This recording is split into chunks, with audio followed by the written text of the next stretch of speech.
Let's talk about the 6 weapons of influence. Now, these 6 weapons of influence, they influence things in our whole life. And these 6 things go through each and every aspect of our lives. What I've done is I've taken it and I've turned it into how it applies to real estate, buying your next home, or selling a house, or selling and buying. So the first one is scarcity. Scarcity is going to apply when you're selling a house. Scarcity makes people want something more. They give a different perceived value to it. So scarcity when you're selling is going to come from something unique about your home. It could be the lot and the development. It could be the architect that designed the house, or craftsmanship on the inside of the house that's unique to the builder. It could be an entertainer's backyard or a dream kitchen. There could be something very unique about your house that other houses in the area aren't like that. So you want to use that uniqueness of it to create scarcity, to advertise to the would-be buyers out there that this is what makes my house so fabulous and unique. And they're going to come as quickly as possible, right? And chances are, if you have that scarcity, they're going to make you multiple offers. Okay, now there's people out there that say, well, my house is nice, it's great, I bought it. Why did you buy it? What reasons did you buy it for? If it's nothing that's unique enough to create that scarcity, you can always do it with price, right? We've talked about true market value. And in the true market value, you can price it higher, which I advise you against because you don't want it to get in the shelf worn, right? And you can price it a little lower. If you price it lower, it doesn't mean that you have to sell it for that price, right? It means that you're creating scarcity in price, perceived value. So a buyer that's been looking in this area, let's use $300,000 as an example. And all of a sudden your listing comes up at $275,000. And this buyer says, wow, look at this house. I'm looking through the pictures. It's beautiful. It's exactly what we want. It's in the area that we want. And it's $25,000 cheaper than every other house. Let's go look at it. How many buyers are thinking that same way? Right, a lot. So they're coming out as quickly as possible to see the house and make offers on it, right? And when you're in a multiple offer situation, you're going to get more money for your house because people want to win. They want it. They don't want the other people to have it. It puts you in a position to where you can counter offer, and you can counter offer at the $300,000. Now you created scarcity, which got them there. And that scarcity was, I think I'm going to save $25,000. But for the real buyer, they're going to give you the $300,000, and they're going to forget about the $275,000 that it started with, because now they've gotten there. They've seen your house. They love it. They love the area. Okay, that's scarcity. Authority. When I talk about authority here, I'm talking about you've been living in this house and you're going to sell it. You need to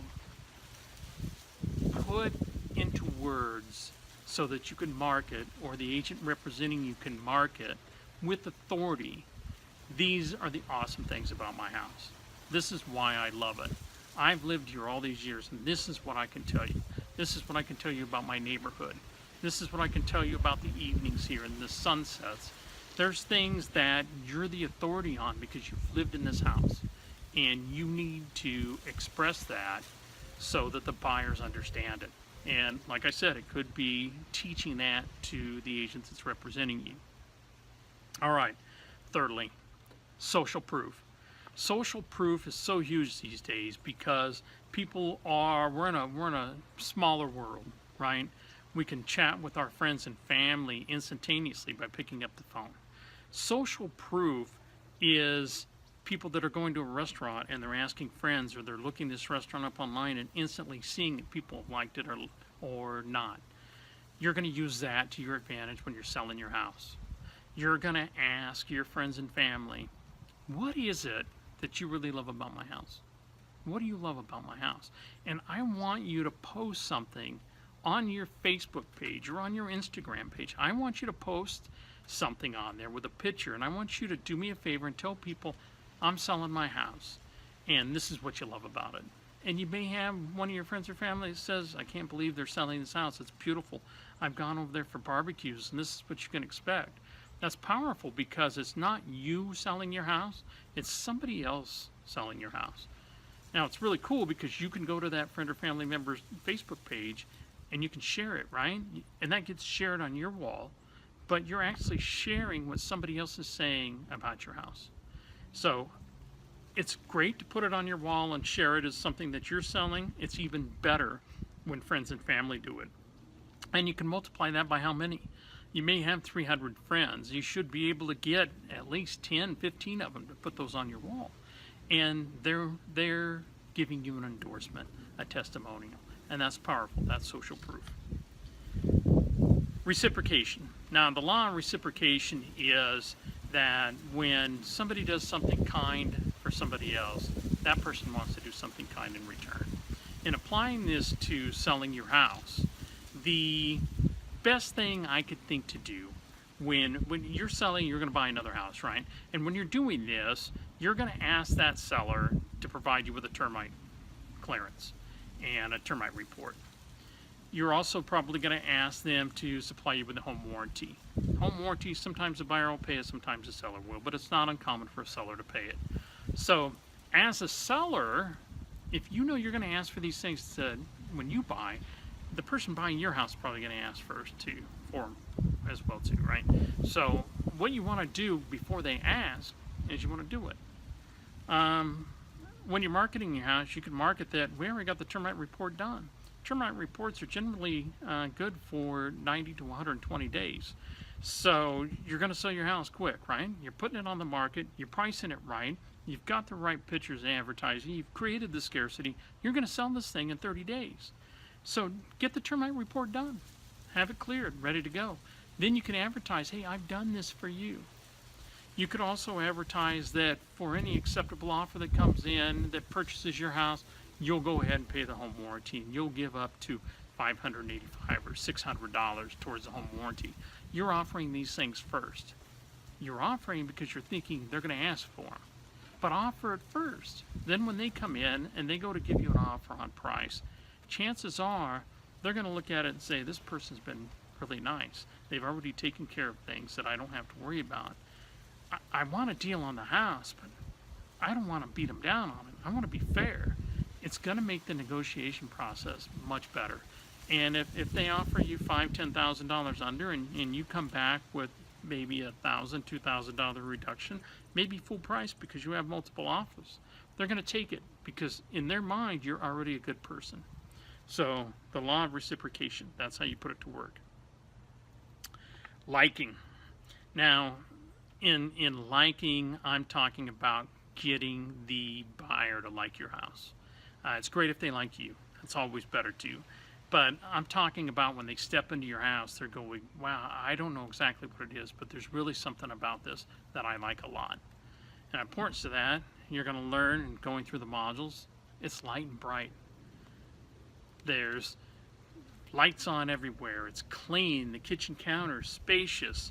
You've done everything you can to make that buyer come in and really fall in love and have that emotional connection with your house. So great influence there. Commitment. And in commitment, when you're selling your house as a weapon of influence, it's on the buyer. I want you to make sure that that buyer is committed. And by showing commitment, they're going to do what? They're going to give you a pre-qualification or a pre-approval letter, right? Because that's what you did first. So you're already expecting this. That shows commitment. They're committed to the process. They're committed to buying. They're so committed that they took the time and did what they should have done, and that's get the lending straightened out first. The other thing with commitment, some agents will show a house, and then that agent will call your agent and chit-chat, and they'll say, hey, you know, Susie Q and her husband, they love the house, and this is what they'd like to offer. Can you run that by your seller and see if they would take it? Give yourself permission to tell your real estate agent up front. Or if you're selling your house yourself, make sure you express it. I'm only gonna consider written offers. Because when you write something down, there's a psychological commitment and follow through that follows with the written word to getting through with it. If somebody doesn't want to write it down, then they're probably not as committed as you want in a buyer, right? Okay, recap. Creating scarcity. Authority, telling about your house. You've been the one that lived there. Social proof. That one's just awesome thing that you can do today. Having somebody else give a testimonial on how awesome your house is. Law of reciprocation. Give first, and they're going to want to give back. Liking.